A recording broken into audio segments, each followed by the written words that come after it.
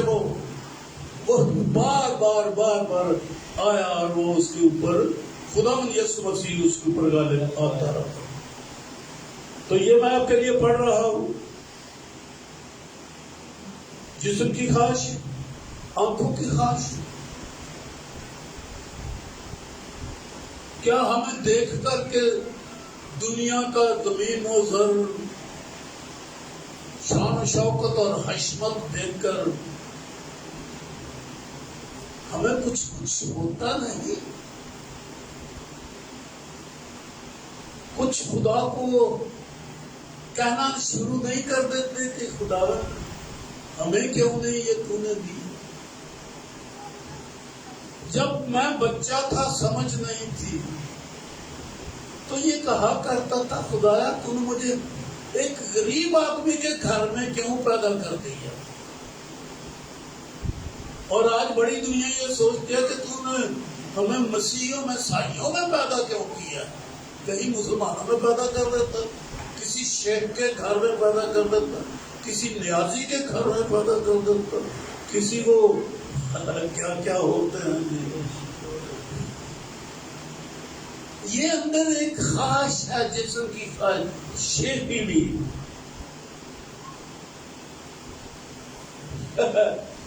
خوبصورت بات آگے, وہ باپ کی طرف سے نہیں, یہ جسم کی خواہش, یہ آنکھوں کی خواہش, یہ زندگی کی شیخی, ارے خدا نے آپ کے اندر نہیں رکھی ہوئی. ایسے بھولے بیٹھے ہیں کہ خدا نے یہ خواہشیں ہمارے اندر پیدا کی. یہ جھوٹی کتاب ہے. جس کتاب کو پڑھتے ہو کیا یہ غلط باتیں لکھی ہیں اس میں؟ یہ خواہشیں, یہ شیخیاں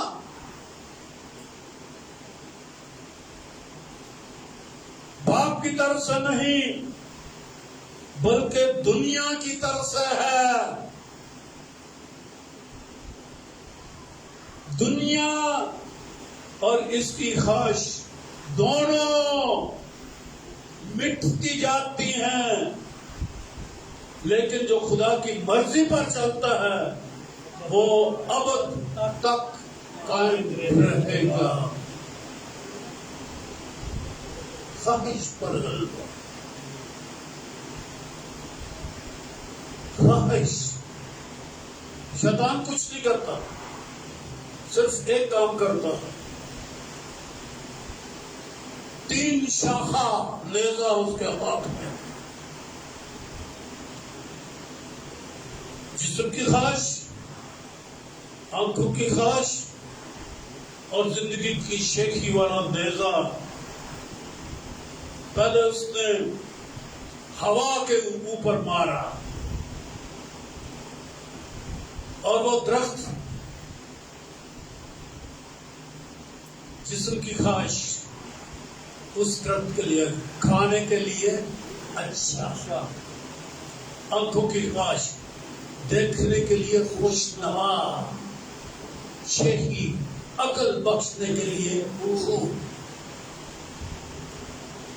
یہ 3 باتیں اس نے ہوا کے اندر داخل کی, اور اب تک ہمارے اندر یہ تینوں باتیں شرائط کیے چلے جا رہی ہیں، ہوا سے شروع کر کے، آدم سے شروع کر کے۔ یسوع نے بھی یہی بدن پہنا تھا ہمارا، پانی کا بپتسمہ لے کے وہ بیابان میں گیا تاکہ ابلیس سے آزمایا جائے۔ اس نے روزہ رکھ لیا 40 دن کا، ایک ہی روزہ۔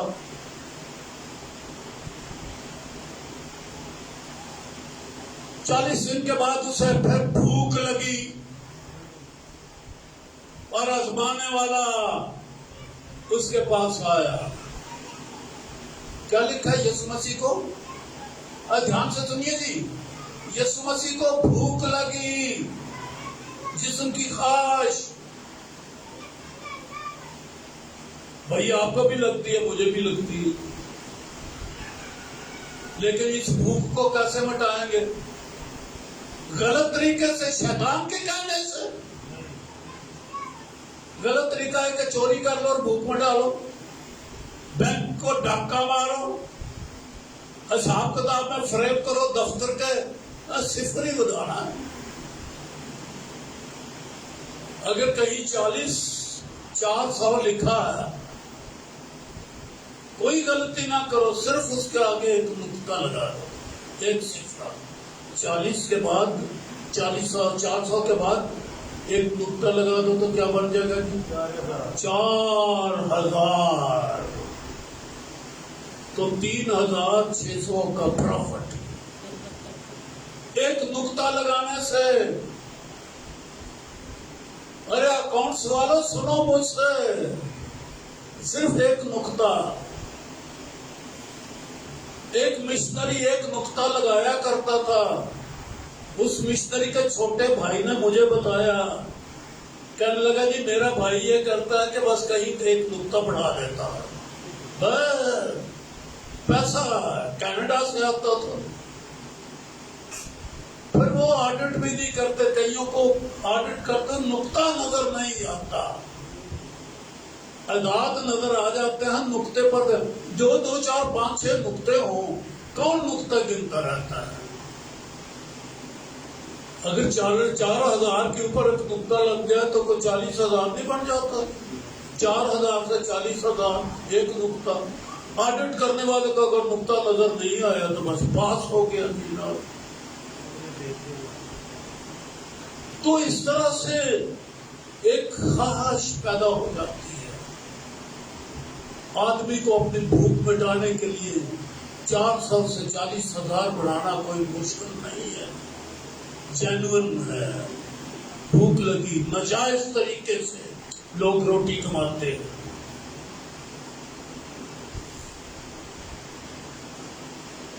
جسم کی خواہش اصل میں کس نے کہا یسوع کو آ کے؟ شیطان نے کہا۔ بائبل میں ایسے لکھا بیٹا جی، ہاں شیطان نے کہا نا، اور یہ تو جسم کی بات ہے۔ ارے جسم کو بھوک لگی ہے، الزام شیطان پر آ رہا ہے۔ اس جسم کی خواہش کے پیچھے کون ہے؟ شیطان۔ یہ خدا کی طرف سے نہیں، جسم کی طرف سے ہے۔ پیچھے کون کھڑا ہے؟ ابلیس۔ غلط طریقے سے، ناجائز پیسہ، زیادہ مزدوری، جو ہمارا حق نہیں وہ بھی لے گئے، طرح طرح کی کمیشنیں کھا لی۔ کس نے کہا تھا؟ شیطان نے کہا۔ جسم کی خواہش، آنکھوں کی خواہش، اور جسم کی آنکھوں کی خواہش، وہ اسے اونچے پہاڑ پر کھڑا کر دیا۔ حالانکہ وہ بیابان میں اونچا پہاڑ کوئی بھی نہیں، یردن کے بیابان میں کوئی اونچا پہاڑ نہیں، وہ تو کیسریا فلپی کے علاقے میں اونچے پہاڑ ہیں جہاں یسوع کی صورت بدل گئی تھی۔ وہاں یردن پر کوئی اونچے پہاڑ نہیں، پر سوچوں میں دنیا کی شان و شوکت، خدا کا بیٹا ہے، شان و شوکت ہونی چاہیے۔ ارے خدا کے بیٹوں، شان و شوکت کی طرف مائل کون کرتا ہے؟ یہ جسم کی ضرورتیں پیچھے شیطان ہے. پھاٹ پھاٹ سے رہو ناجائز طریقے سے. پر شان و شوق تو محنت کر کے کمائی جاتی ہے. شیطان کے ساتھ سمجھوتا کر کے تو نہیں نا. اس نے کہا میرے سے سمجھوتا کر لے, مجھے سجدہ کر, ساری شان و شوق کو دے دوں گا. شیخی یردن میں ہیکل تو نہیں تھی نا, خیالوں میں سوچو ہی میں ہیکل کے کنگر کے اوپر کھڑا کر دیا کہ اگر نیچے گرا دے تو تیری بابت شیطان کہتا تیری بابت مسیح یسوع کی سوچوں میں یہ باتیں آ رہی ہیں. شیطان اسے یہ یاد دلا رہا ہے. کیا یاد دلا رہا ہے؟ زبور. یسوع مسیح کو زبور پڑھانے لگ گیا شیطان.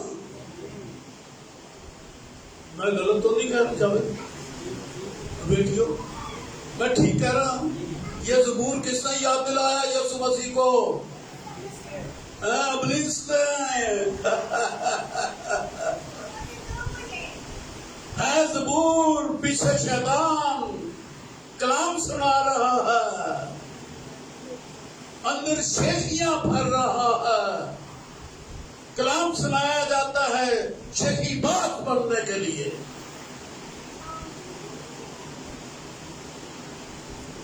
تو اس نے کہا اپنے آپ کو کنگرے پر سے گرا دے. تیری بابت یہ لکھا ہے فرشتے تجھے ہاتھوں پر اٹھا لیں گے, مبادہ تیرے پاؤں کو پتھر سے ٹھیس دے گا.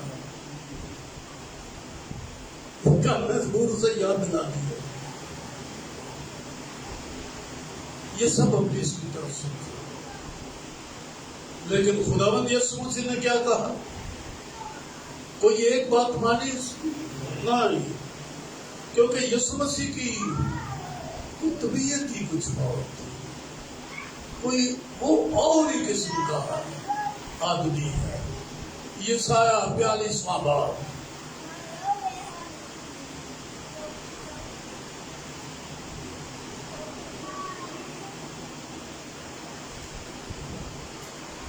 آیت نمبر اس کی 18 پڑھ رہا ہوں. اے بہرو, وہ بنی اسرائیل کو یہ کہہ رہا ہے تمہارے کان ہی کوئی نہیں, سنتے ہی نہیں, تمہیں سمجھ نہیں, کلام کی تمہیں سمجھ ہی نہیں آ رہی. اے اندھو, جو بے سمجھ لوگ تھے بنی اسرائیل ان دنوں میں, ان کو یہ کہہ رہا ہے سنو, نظر کرو تاکہ تم دیکھو میرے خادم کے سوا اندھا کون ہے. یہ یسوع مسیح کی بابت نبوت ہو رہی ہے. یسایہ کر رہا ہے یسوع کی طرف اشارہ کر کے کہ وہ میرا خادم, میرے خادم کے سوا اندھا کون ہے. یسوع مسیح کو یہاں پر اندھے کا ٹائٹل دیا گیا ہے. کیوں؟ آنکھیں تو تھی, ساری شان و شوقت دنیا کی نظر تو آ رہی ہے, لیکن اس شان و شوقت میں اس نے اپنی آنکھیں بند کر لی. کیا ہم دنیا کی شان دیکھ کر اپنی آنکھیں بند کرتے ہیں؟ کیا خدا کے خادم کی طرح ہم ہیں؟ یسوع مسیح کی مانند ہم بنتے ہیں؟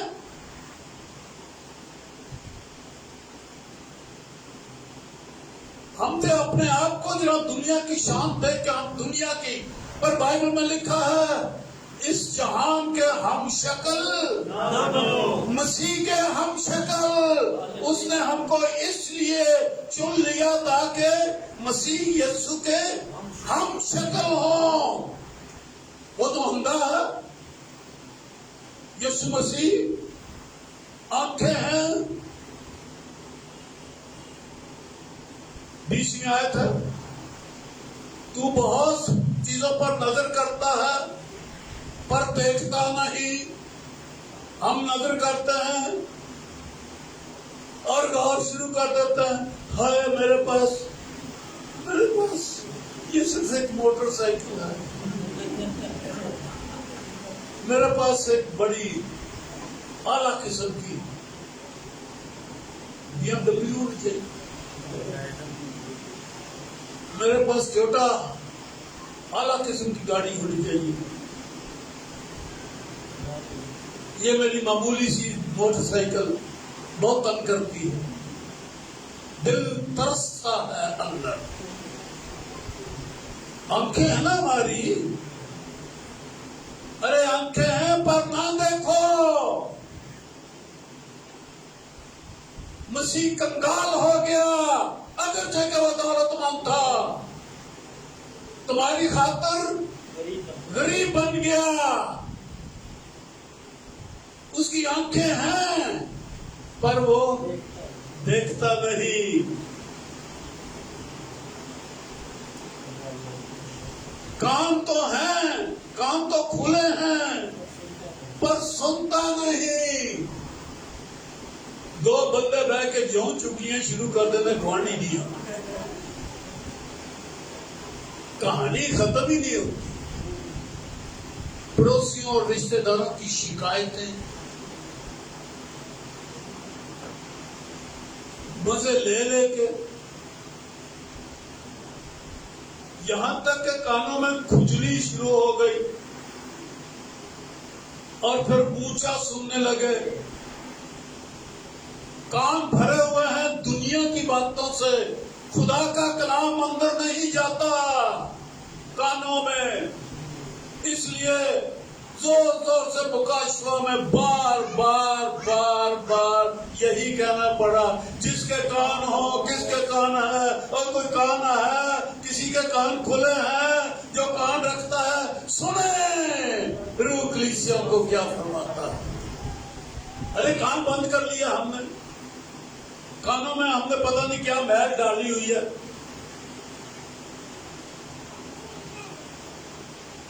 ہائیڈروجن پائی گئی کانوں میں, کان کھولنے واسطے تو ہائیڈروجن نہ توڑے کانوں سے پائی جائے. ہم نے کانوں کو میل کچیل سے بھر لیا ہے.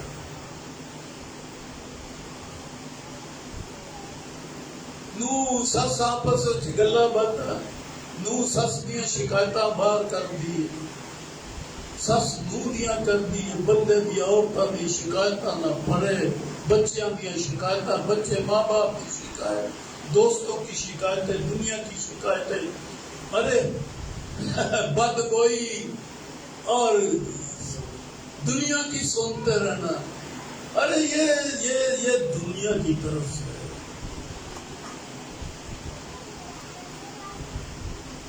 پر یسوع مسیح کے بارے میں کیا لکھا ہے؟ کان رکھتا ہے پر وہ دل نہیں لگا. بندہ کے کہنے لگا خدا میرے بھائی کو کہہ کہ میری جائیداد کا جو میرا حصہ مجھے نہیں.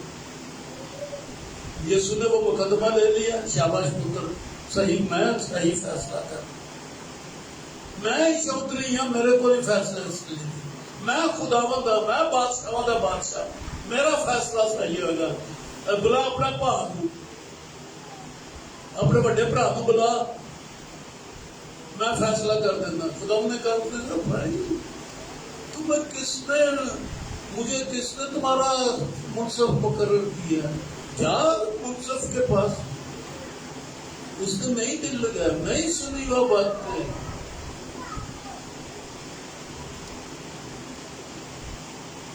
یہ عادت چھوڑو.